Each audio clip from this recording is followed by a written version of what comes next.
Hi again out there in cyber world. Playoffs, a great time of year. I hope you're enjoying it. Hope you're getting out to some ball games.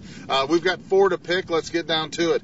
We've got Creighton at Elm Creek, and anybody who remembers what went on last year, you got to be kind of excited about what could happen this year. This is the ghost of Dalton Meyer revisited, that late field goal that gave Elm Creek the narrow win. I tell you what, kind of the same scenario. 2 really good football teams. Game's going to be played at Elm Creek. Creighton's played a really good schedule. Beware, Elm Creek fans. This bunch from Creighton played number 1 Ponca within 1 point. That's good. That's a good resume to have. I just think at home, Elm Creek's too much. I like Elm Creek to win. Stand whistle. There's no need to thank me. I'm picking your team. Hartington Cedar Catholic and Ravenna, another rematch from last year's playoffs. This was the end of the road for Ravenna last year. Ravenna had played so well, had the long winning streak, went to Hartington. Things didn't work out. Kind of turned the tables a little bit this year. The ball game is going to be played at Ravenna. Ravenna's really hitting on all cylinders now. Got that running game in high gear.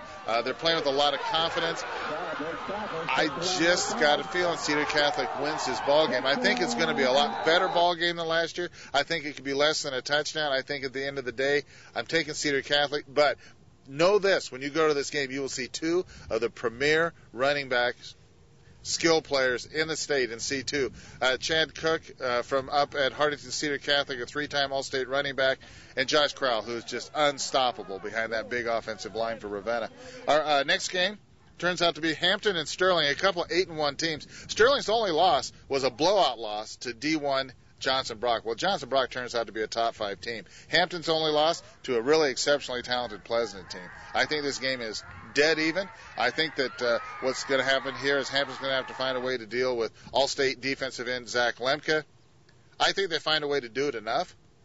I think there's a lot of points scored in this, and I think at the end, Hampton winds up with the win. And finally, you know, we do this every week, and it tends to be kind of the same thing every week, okay? Well, we're going to mix it up a little bit this time. We've got Sutherland and unbeaten Blue Hill. Blue Hill, the defending state champion, 3 times in a row in the finals, at home. I tell you what, I got a feeling there's an upset in the air, and I could end up looking like a real fool for saying this. I know that, Bobcats, okay?